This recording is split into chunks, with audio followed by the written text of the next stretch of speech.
नमस्कार दोस्तों, स्वागत है आप सभी का। दोस्तों, हमारे देश में रेलवे इंफ्रास्ट्रक्चर पर काफ़ी जोर दिया जा रहा है। इसी कड़ी में नई रेलवे लाइनों के भी प्रस्ताव माननीय जनप्रतिनिधियों के द्वारा रेलवे को दिए जाते हैं। कई प्रस्तावों पर सर्वे होते हैं तथा सर्वे होने के बाद रेलवे उसको नुकसानदायक पाता है। उस स्थिति में उस रेलवे लाइन की प्रक्रिया आगे नहीं बढ़ पाती। ऐसी कई रेलवे लाइनें फाइलों के माध्यम से पड़ी हुई हैं।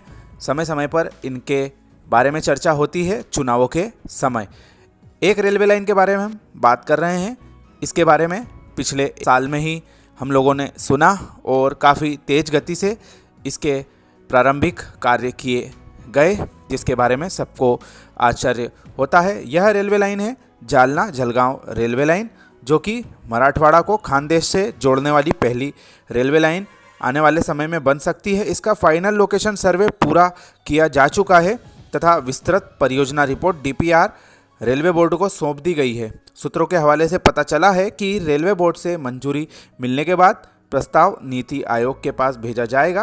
केंद्रीय रेल राज्य मंत्री श्री राव साहब दानवे जी ने करीब 7 महीने पहले इस रेलवे लाइन के लिए घोषणा की थी। उसके तत्काल बाद कार्यवाही शुरू कर दी गई तथा गौरतलब है कि श्री दानवे जी को करीब 1 साल पहले ही केंद्र में रेल राज्य मंत्री नियुक्त किया गया था।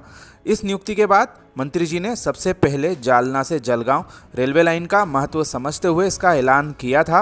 लेकिन पूर्व में इस तरह की कई रेलवे लाइनों की घोषणा हो चुकी है, कई बार सर्वे भी हो चुके हैं तथा लोगों ने इस नए प्रोजेक्ट पर भी सवाल उठाए कि पूर्व में ही क्षेत्र में कई सर्वे व प्रक्रियाएं चल रही हैं, उसके बाद भी काम नहीं हो रहा है, तो इस नई प्रस्ताव की क्या ज़रूरत है। लेकिन मंत्री जी ने इस मामले को आगे बढ़ाया तथा रेलवे का सर्वे इसमें रिकॉर्ड समय में किया गया है। प्रारंभिक सर्वे तथा इसके बाद में फाइनल लोकेशन सर्वे भी, जो रडार लीडर टेक्नोलॉजी है, वह काफ़ी तेज़ गति से सर्वे करने के लिए जानी जाती है। सूत्रों ने बताया कि फाइनल लोकेशन सर्वे हाल ही में पूरा हो चुका है तथा रेलवे बोर्ड को भेज दिया गया है। इस रिपोर्ट को मंजूरी मिलने के बाद प्रस्ताव को एथिक्स कमीशन के पास में भेजा जाएगा। नीति आयोग की मंजूरी मिलने के बाद यह प्रस्ताव केंद्रीय मंत्रिमंडल के पास में जाएगा और उसके बाद वहां से इस रेलवे लाइन के लिए धन आवंटित किया जा सकता है। इसके बाद इसका काम शुरू हो सकता है। दानवे जी की घोषणा के बाद 40 दिनों के अंदर ही सर्वे के लिए 4.5 करोड़ रुपए का प्रावधान किया गया। 3 फरवरी 2022 को फाइनल लोकेशन सर्वे को मंजूरी दी गई थी।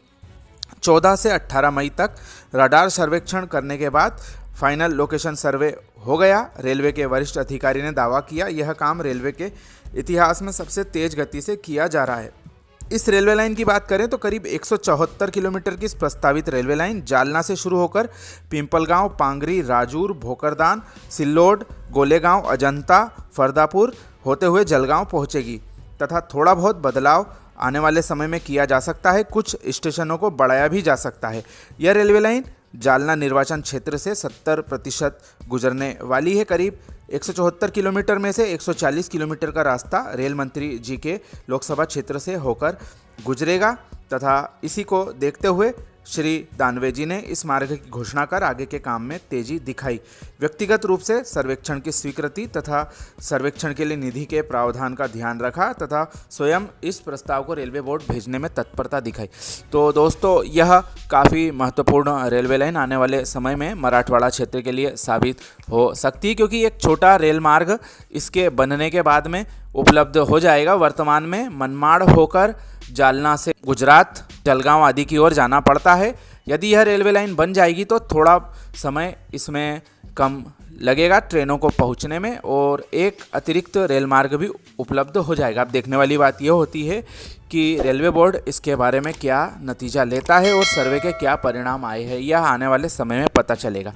और भी अधिक जानकारी इस रेलवे लाइन के बारे में जानते रहने के लिए हमारे चैनल को सब्सक्राइब करना ना भूलें। आप सभी का धन्यवाद।